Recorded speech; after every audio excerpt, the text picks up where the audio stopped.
دیگر سعی کرده که این اجلاس رو برگزار بکنه و امسال هم خیلی خوشبختیم که با همکاری کرسی حقوق بشر، صلح و دموکراسی و همکاری بسیار خوب آقای دکتر میر محمد صادقی داریم این مراسم رو برگزار میکنیم و همینطور همکاری بسیار خوب تشکل‌های دانشگاهی مانند انجمن علمی مطالعات صلح، انجمن علمی کشاورزی بوم شناختی، پژوهشکده علوم محیطی دانشگاه شهید بهشتی. من سپاسگزارم از همه عزیزان و همینطور از جناب آقای دکتر لیاقتی، جناب آقای پرویداس، سفیر محترم که صحبت کردن، جناب آقای دکتر صالحی و همه عزیزانی که با ما همکاری دارن برای برگزاری مراسم و همینطور تسلیت میگم وفات سرکار خانم ملاح رو که به درستی مادر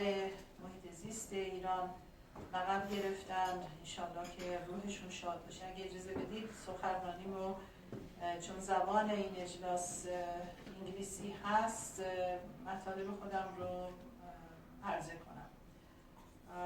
In the name of Allah, the compassionate, the merciful, excellencies, ladies and gentlemen, it's an honor for me to address you in this important annual event commemorating the International Day to prevent exploitation of the environment in war and armed conflict.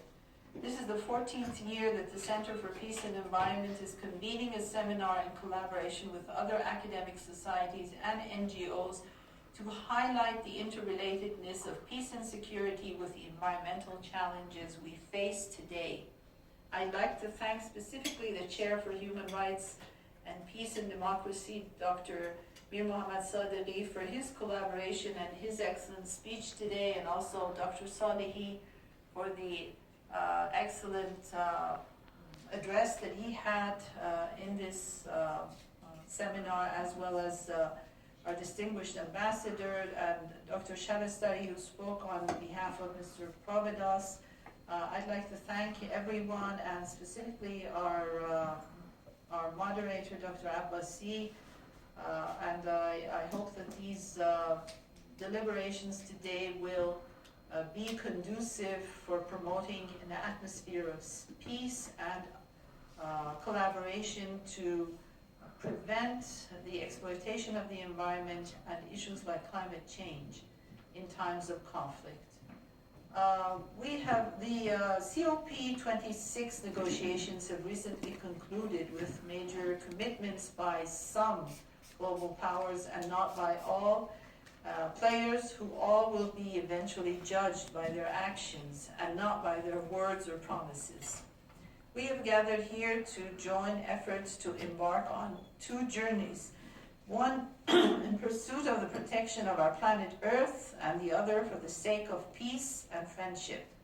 The collective actions of world powers indicate that we have ignored the right of nations and denied the favors of our Creator in one way or another, and now we realize the need to change course towards a more sustainable lifestyle by making up for our wrongdoings and sins.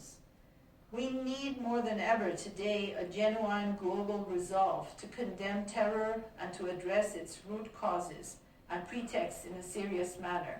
For what we see in our region, and particularly in neighboring countries like Afghanistan, we hope for peace, and we hope that all those, particularly terrorist leaders and their sponsors, which intentionally abuse the name of Islam, the religion which alludes to peace in its name, to spread fear and hatred, whereas Islam preaches compassion not only among humanity, but with nature and all forms of creation. The impact of war and insecurity on the environment has to be considered in peace negotiations as a major driving factor for peacemaking. On the other hand, the impact of climate change on livelihoods, economies, agriculture, and human settlements, which has led to displacement of large populations and deterioration of security conditions in many parts of the world, needs to be undertaken in peacemaking processes. Societies are facing heavy losses due to climate change, and these losses are impeding and delaying the development process and incurring damages which need to be compensated by big powers that have a historical responsibility vis-a-vis climate change. For these developing nations, adaptation policies and sufficient resources and efficient technologies are essential. In the case of my country, illegal and inhuman economic sanctions against the nation have intensified the effects of climate change on our environment and have serious implications not only for our economy but also for the livelihoods of the Iranian people. I wish to make an important point, which I have brought up in other international events. The UN is responsible for maintaining global peace and security and protecting human rights. While war, insecurity, and terrorism have ravaged many parts of the world, and particularly West Asia and Africa now for several decades, some powerful political lobbies, the arms industries, the oil cartels, all seem to benefit from ongoing insecurity and conflicts. Those perpetuating these conflicts are accomplices of the global warming process. The human toll has been devastating, but in addition, these conflicts have an environmental toll. The UN has addressed the environmental toll of war and armed conflict in different reports. The UN has an office for addressing the impact of war and conflict on the environment. But there is also a specific impact of climate change and the carbon footprint of war, of conflict, which is also frightening. And this issue has not been properly addressed by the UN system, by the Convention on Climate Change, by all the different institutions addressing the issue of climate change. We do not see a proper attention on the carbon footprint of war, of conflict, of insecurity, and of terrorism. And this is very important, because if we need to address, and we need to address climate change, this is a serious issue, and there is a global understanding.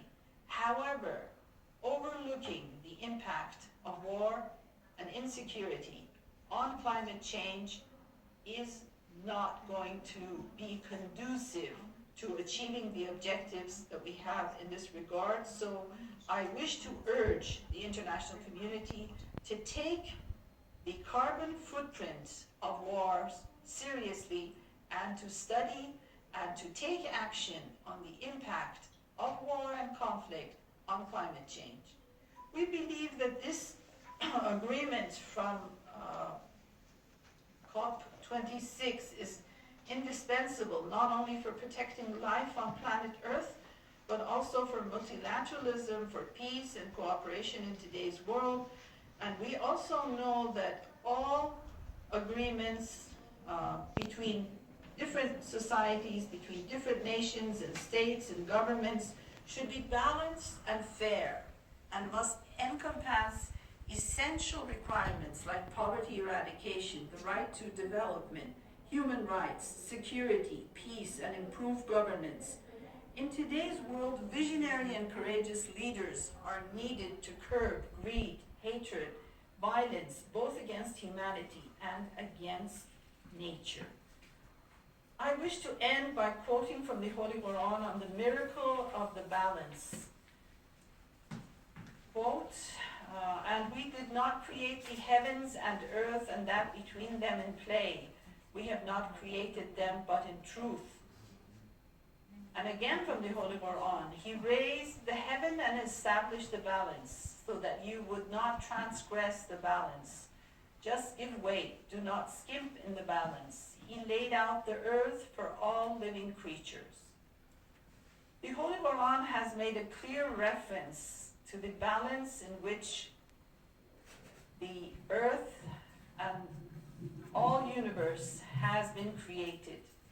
Those who have disrupted the balance of the nature Those who have disrupted the balance of the natural order are now responsible for restoring the human and ecological equilibrium of creation.